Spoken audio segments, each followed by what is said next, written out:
In a quiet village, there was a workshop filled with delicate, lifelike dolls crafted by an old artisan named Madeline. The dolls were prized possessions, so realistic it was said they could blink if you stared long enough. The villagers say the dolls were cursed, that her soul was bound to them, and anyone who owned one would be haunted. First, the doll is a comforting presence. One stormy evening, Madeline falls ill and suddenly dies. Emma hears soft footsteps in the night, whispers calling her name, and the doll appears in different places, though she never moved it. Its eyes seem to follow her, filled with sorrow and anger.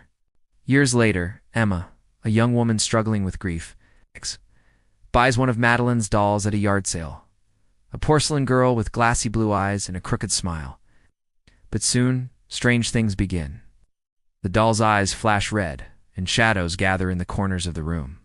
Emma discovers a hidden compartment in the doll's back, containing a tiny, faded photograph of Madeline and a note. "My creations are alive. Protect them, or they will protect themselves." One night the doll speaks its voice, a whisper in the dark. "Set me free." Emma tries to burn the doll, but the flames refuse to catch. Terrified, Emma seeks out the village elders, who reveal a terrible truth. Madeline's spirit is trapped inside her creations, and only by completing her final doll can the curse be broken. Emma must finish the doll's assembly following cryptic instructions, and confront the malevolent spirit before it consumes her soul too. For decades, the old lighthouse on Grey Rock Point had been abandoned.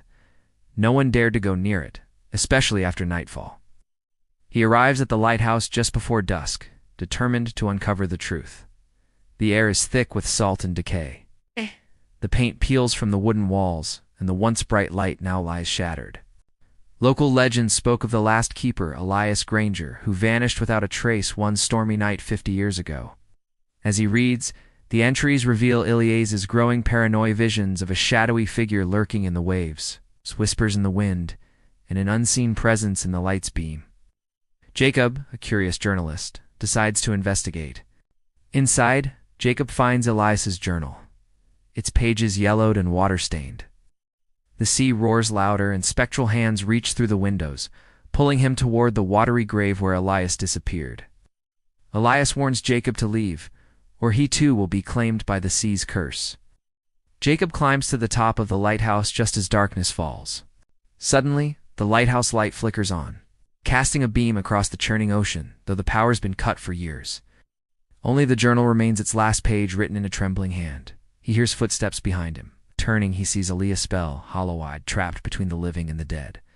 As Jacob tries to escape, the lighthouse seems to shift and distort, walls breathing, shadows stretching. Jacob screams, the light extinguishes, and silence returns. The next morning, the lighthouse stands empty again. The sea takes all who look too deep. In the outskirts of a sleepy town stood a house everyone called Hollow Hill. It had been empty for years, its windows shattered, paint peeling, and garden overgrown with weeds. She arrived just as the sun dipped below the horizon, casting long shadows across the cracked pavement. Armed with a flashlight and her notebook, Claire pushed open the creaking gate and stepped inside. Locals whispered about the house's dark history, the family who vanished without a trace, strange lights at night, and cries that echoed through the trees. As she explored, she found remnants of a life once lived. Children's toys scattered in the corner, faded photographs taped to walls, and a broken music box that played a haunting lullaby when wounded. Suddenly, she heard a faint tapping sound, like fingernails scratching on wood, coming from the basement door. Her flashlight flickered as the tapping grew louder, rhythmic, almost pleading. Heart-pounding, she debated whether to go down, but curiosity won. One autumn evening, Claire, a curious history student, decided to investigate for her thesis on local legends. The air was thick with dust and the scent of mildew. Then she noticed the wall scratched deeply was a message. Panic set in as unseen hands brushed past her, cold and clammy. Claire's footsteps echoed through the silent halls. Descending the stairs, the temperature dropped sharply. At the bottom, the basement, was a cold, empty room. "Help us." The whispers turned to desperate screams. Suddenly, the light went out. In the pitch black, Claire felt breath on her neck and heard whispering voices. She fumbled for her phone, but it slipped and shattered on the floor. Claire ran blindly up the stairs, banging on the door, locked tight. Behind her, something moved in the darkness, slow and deliberate, and a faint voice begging. Suddenly, the basement door slammed shut. Days later, the townspeople found Claire's abandoned backpack on the porch. She was never seen again. The house on Hollow Hill stands silent once more.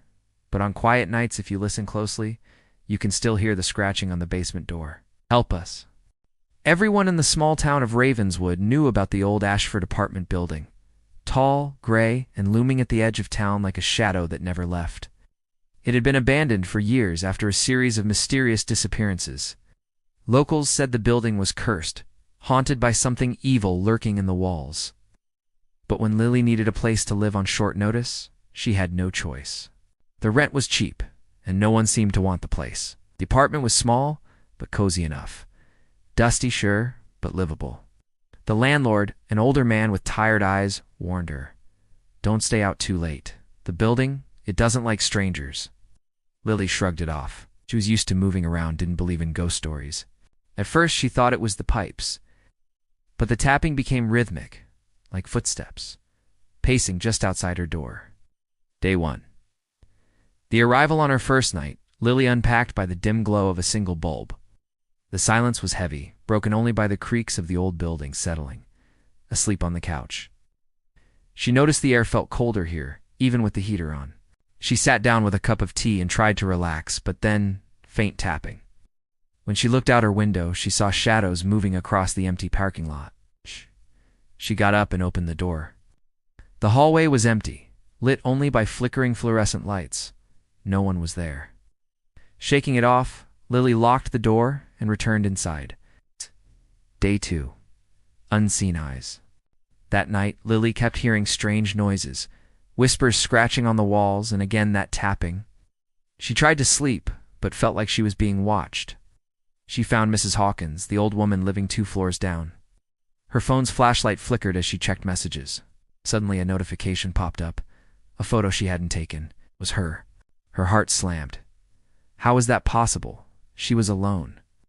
Day 3. The message unable to stay calm, Lily searched the apartment for clues. Behind the peeling wallpaper in her bedroom, she found scratches, letters carved into the plaster. Get out. She felt a cold breath on her neck and spun around, but no one was there. Her phone buzzed again. Another photo. This time, it was a close-up of her face. Her eyes were wide with fear. Day 4. The neighbor Lily decided to talk to someone. Mrs. Hawkins warned her about the building's history. People who move in don't stay long. The walls remember. They feed on fear. She told Lily about the last tenant, a man named Carl, who vanished without a trace after screaming all night. Day 5. The descent. That night, Lily's door slammed shut. The lights went out. The tapping became pounding. The walls seemed to close in. She heard Carl's screams echoing through the halls. Desperate, Lily tried to open the door, but it was locked tight from the outside. Then her phone lit up with one last image. Carl's ghostly face, twisted in terror, reaching out from the darkness. The end. Escape or forever lost. The next morning, the building was silent. Lily was gone. Some say if you listen near Ashford at night, you can hear her footsteps pacing, tapping, and whispers begging for release. And if you move in, beware. The building might never let you leave.